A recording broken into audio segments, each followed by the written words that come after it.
Things you gotta do to get a PR Sa Calobra, it's crazy. What's up guys, what's up cycling fanatics? This is my full gas PR attempt on Sa Calobra, Mallorca's most famous and iconic climb, and it's a real benchmark for cyclists all over the world. It's one of the few climbs where you actually have to go down first before you can climb back up. And I've tried it many times, but this year I've gone so fast that I'm honestly not sure if I'll ever beat this PR again. 49. In this video I'll go over my attempts and I'll share how to ride this climb as fast as possible. The segment is 9.5 kilometers long with around 7% average gradient. And I'd like to break it up in 3 parts. The first part is in the forest. It's relatively flat and that makes it fast. It's still covered by the trees, so not a lot of wind. The second part is the middle, where it opens up and it gets steeper as you go through these switchbacks. This is where it's going to start to hurt. And then the final part from the iconic 270-degree tie knot loop all the way to the top, it is almost a straight line at roughly 9%, fully exposed to the wind, and this is really where you can make or break your attempt. Over the past 8 years, I've climbed Sa Calobra 6 times. Every year, I organize a cycling camp on Mallorca, and Sa Calobra is one of our key rides we do each week. 120 kilometers, 2,800 meters of climbing. That's a lot. And at least once per year, I will go full send and try to beat my previous PR. And it's really become a benchmark for how fit I'm early in the season. And not just me, even my returning riders are coming back to smash their PRs. I did it in 35:50. 35? Yeah. 43:07. Yeah, man. 2 minutes. More Two than 2 minutes? minutes off my last time. What? The first time was in 2017 and I had just started road cycling and I was on a holiday on Mallorca with my girlfriend.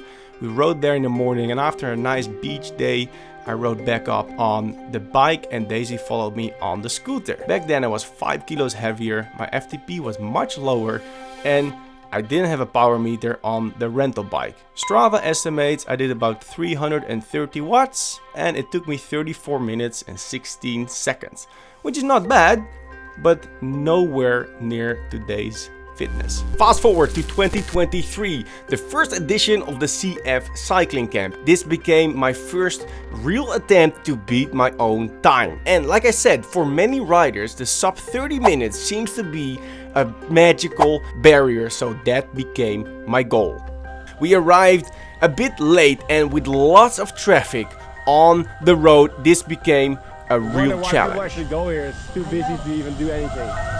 Apparently if you do sub 30 minutes on Coll Dels Reis, you do pretty good.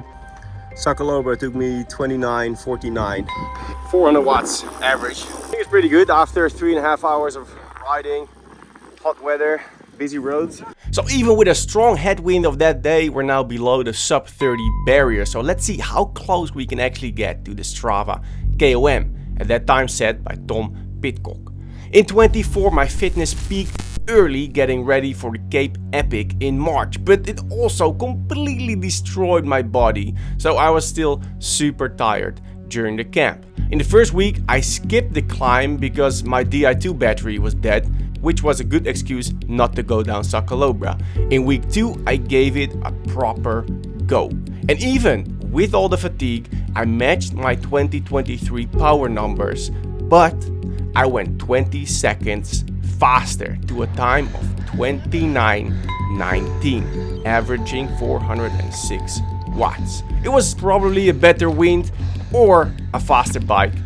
It was a really tough effort.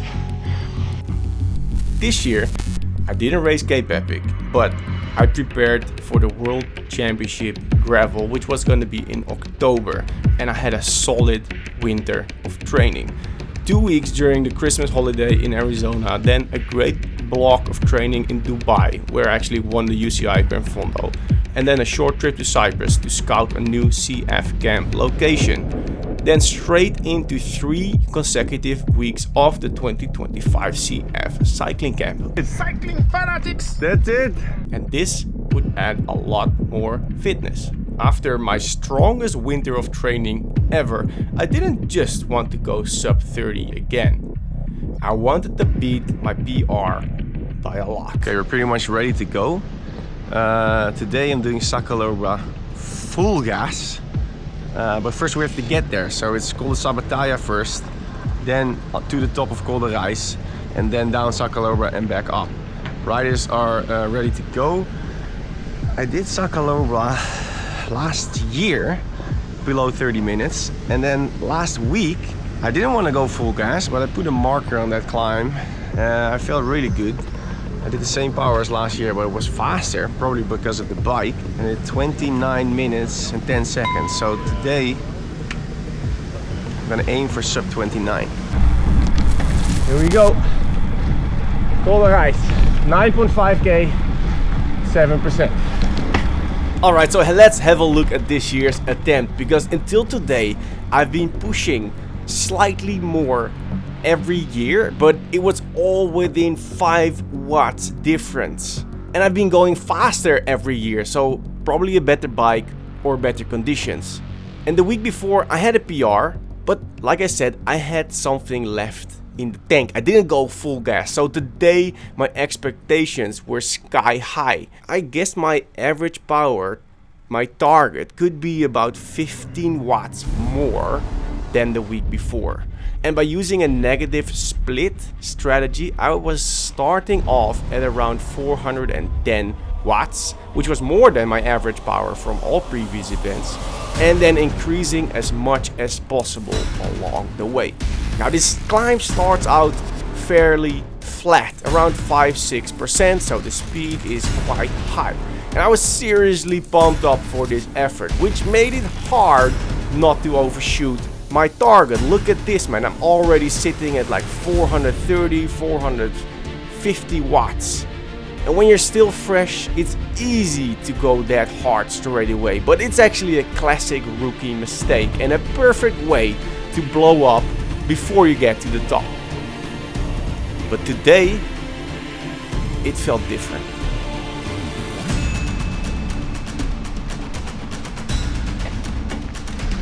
Boring.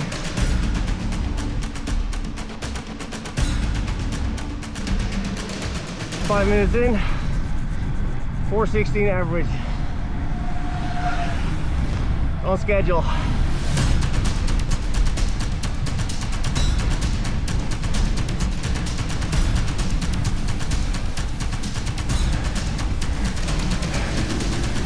%, so pushing slightly more.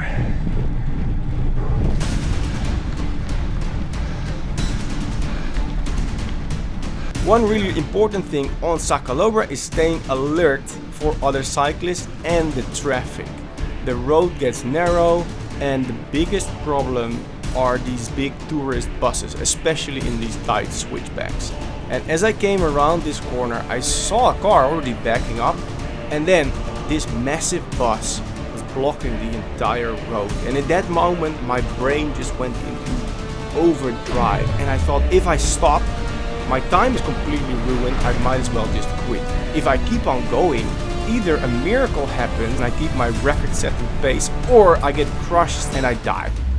Let's go! I saw a tiny gap on the inside of this bus. I stayed on the power and squeezed through on the wrong side of the road. Then I had to dodge a few more cars and a cyclist just to get back into my line. Things you gotta do to get a PR in Sa Calobra, it's crazy. Fucking buses. Guys, don't do this at home or on Sa Calobra. I know this was stupid and it's not a great example, but trust me, this had to be done. So the reason this road is so incredible to ride is because back in the 1930s it was actually designed by a Mallorcan engineer, Antonio Peretti, to be a tourist attraction, not just a road.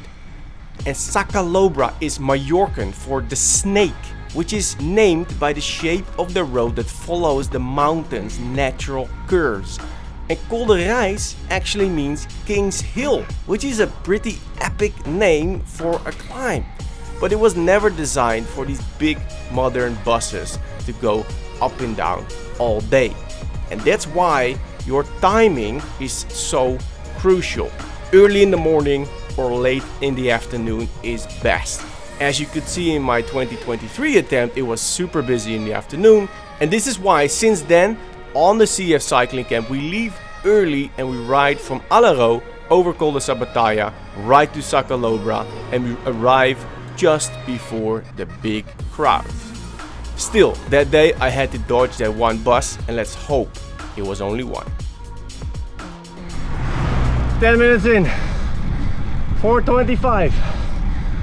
Go big or go home. 4:25. I was pushing quite a bit over my target. But how do I actually decide a goal time or a power number? If you want to go as fast as possible, you need to be willing to completely empty the tank. You need to go deeper than you ever have and deeper than you think is possible. It will be painful. But without the right pacing strategy, you'll never reach your full potential. I've got another video that explains pacing on a climb in detail, how to adjust this for elevation, gradient, wind, etc. I'll link it below and on the screen. For right now, I want to explain how do I get to a target time and power. And it's tricky because your time depends on how hard you will push, but the amount of power that you can push depends on the length of the effort. So it's a bit of chicken and the egg. And there's websites that estimate climbing times, but I actually use another method. At that time, Tom Pidcock held the Sa Calobra KOM at 22:46 at 6.7 watts per kilo. With my 5 watt per kilo FTP, I'm obviously nowhere near that. However, I've noticed on longer climbs like Alpe d'Huez, Glandon or a Sa Calobra, my best time is usually about 25% slower than the Strava KOM, regardless of who holds it. So by adding 25% to Tom Pidcock's time, gives roughly 28 minutes. Now that's extremely sharp considering my previous best was 29:11. So would I actually be able to do this? Last week I did 4:07 average, and this week I was aiming at 4:20 over the entire climb using a negative split strategy. This means starting slightly under your average target and then increasing your power towards the top or towards the end of the effort. Now, after 10 minutes I was already at 4:25, but I was supposed to be around 4:10, 4:15ish. So I was actually overshooting by a lot. But today I felt so strong. During the effort I was looking at my power numbers and I just kept going harder and harder and harder, and I still felt okay. Halfway, 14 minutes. Come on. So of course we all know it's the rider and not the bike, but on a climbing TT having a nice light and stiff bike will definitely make a difference. I'm riding the Winspace SLC3 paired with their Zero SL handlebars and the Hyper Lights. This bike comes at 6.9 kilos. That was without the pedals. I've been riding it now for almost 3 weeks here on Mallorca, and it really feels amazing. It's a true climbing machine. This year's setup was definitely the fastest that I've ever had. These Hyper Light wheels are 45 millimeters deep and they come in at just 1250 grams with carbon spokes and an internal rim width of 23.4. This will make them light, aero and perfect for Sa Calobra's mix of steep ramps and fast sections. The SLC3 is stiffer and more aero than the SLC2, and with this Zero SL 38 cm handlebar, it is clean, stiff and aerodynamic. Top it off with the Nova 2 Ride oversized pulley wheel system in matching colors, and you've got a machine of a bike. Check out Winspace right now with the link in the top comment or description. They are selling complete bikes at crazy prices, and by using code CYCLINGFANATICS you get 10% off a complete bike, which can add up to like 500 euros. Back on the TT, we're 16.5 minutes in, and this is a very fast section, as you can see on my speed, 26, 27 k's per hour. So the aerodynamic gains will definitely make a difference. And in these faster sections, I was tucking in, so elbows in, head low, shoulders shrugged, to make a very fast and aerodynamic posture. Around these switchbacks, just staying on the gas, and I was always trying to keep the inside lines, even though it was a left-hand turn, but only when I can look through the entire turn. So I am cutting some corners, but not when I can't see where I'm going. So if there's no traffic, this will save some time, because you're just, you know, taking less distance. Quickly rehooking my heart rate monitor right there, because the strap came undone. Happens all the time with me with these Garmin straps. I don't know if you guys have the same issues. And then I had this cut in my finger, so I was messing around with this band-aid that's around my thumb, as you can see. So much stuff to think about when you are trying to go full gas and hardly have any oxygen left in your brain to even think straight. So as we get further in the climb, it is getting busier already. You see these massive buses going around these hairpins, completely blocking up the road, just like that one did early in the climb. Luckily this was timed right, so I could just keep on going. 18 minutes in the climb right now.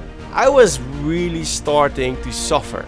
In a time trial or in an effort like this, the first half or the first third of the climb, you still feel like, oh, this is pretty easy, I can do this for a very long time. Then the second, like the middle part, you start to become pretty uncomfortable. It starts to become hard, and you're wondering how long you have left. And then at the last third, you're just in pain. You are dying. And if you're not going fast enough.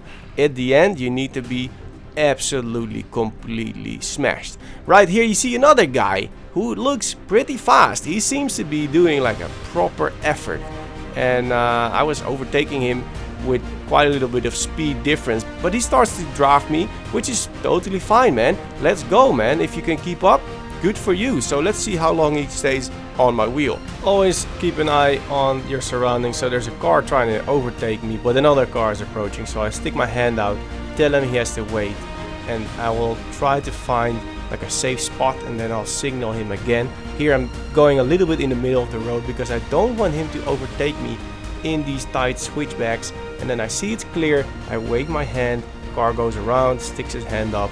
Mutual respect, guys. Just try to be nice to the rest of the traffic, because there's already so much irritation on the island, especially on the roads where it's very busy. So that's why you should always try to avoid the busy moments, and also always try to be nice. Again, I'm on the left side, but it's completely open. I can see exactly what's coming or what's not. So straight line is always going to be the fastest line. So I'm trying to cut off a little bit of distance here.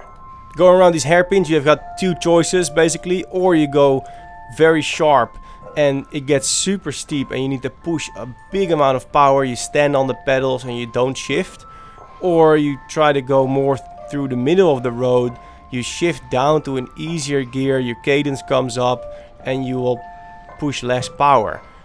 I think the fastest way is to cut it short, stand on the pedals for just a few seconds, and this way every corner you'll just make up like a couple seconds or a couple meters. So this is how you go up really quick. I'm just sort of encouraging myself during this effort. We're 22.5 minutes in, so we are already 2.5 minutes over like a normal 20-minute test, which I have done a few times in the past years. Nothing recent to this day, but I was pushing 425 watts when I was 10 minutes in, and from that moment on, I just did not want to see that power gauge below the 425. In my head, I was like, okay, I'm just gonna put it to 425 or more, no matter what, until we reach the top. So I was really suffering because I knew that it's gonna take more than 20 minutes, 100% sure. So whatever happens, I'm going to push a number that I've probably never done before. So if I manage to keep this up till the end, we're not just looking at a PR, we're also looking at like an all-time power record for my 20 minutes or maybe a longer time. 24. 4 minutes to go.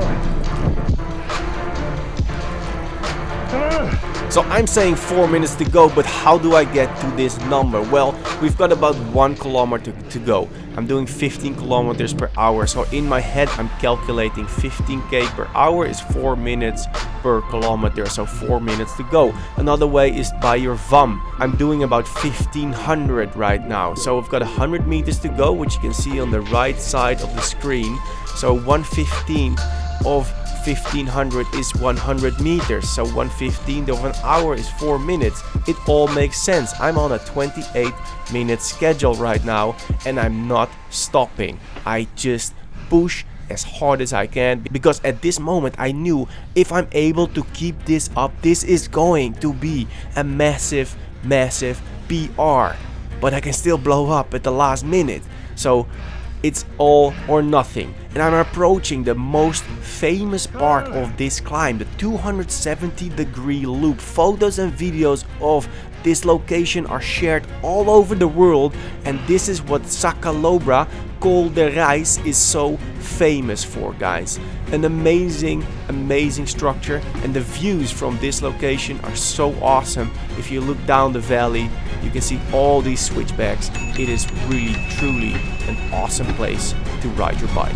Ringing my bell because there's people trying to cross the road and I really don't want to lose my momentum right now. If I have to brake, stop or avoid somebody now, this will totally kill my pace. From here, it's pretty much a straight line to the finish, but it's at 9.5%, so very tough. And the last factor, which is very important on Sa Calobra, is the wind, because this climb is extremely wind sensitive. A tailwind can save you minutes, but a headwind can completely kill your attempt. And my local friend told me that I had to go on a day where it's a strong westerly wind, but waiting for the perfect conditions while leading my own cycling camp every day could mean I was waiting for a day that would never come. So I just decided to go for it the last week.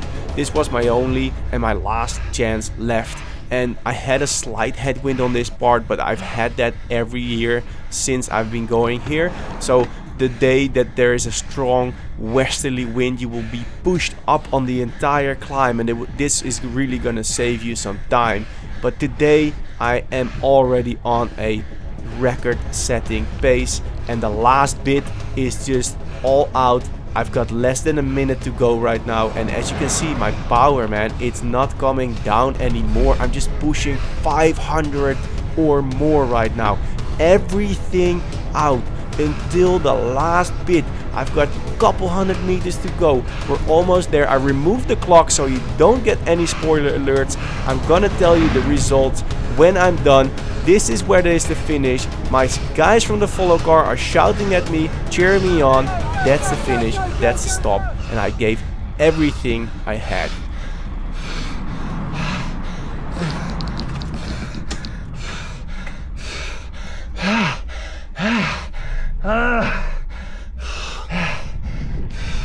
Hey, good job, man. Okay.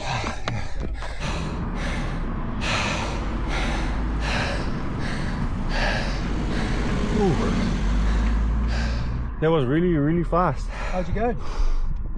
27:49. Shit! Fucking hell. It's a minute and 20 seconds faster than last week. Yeah, I did 4:29.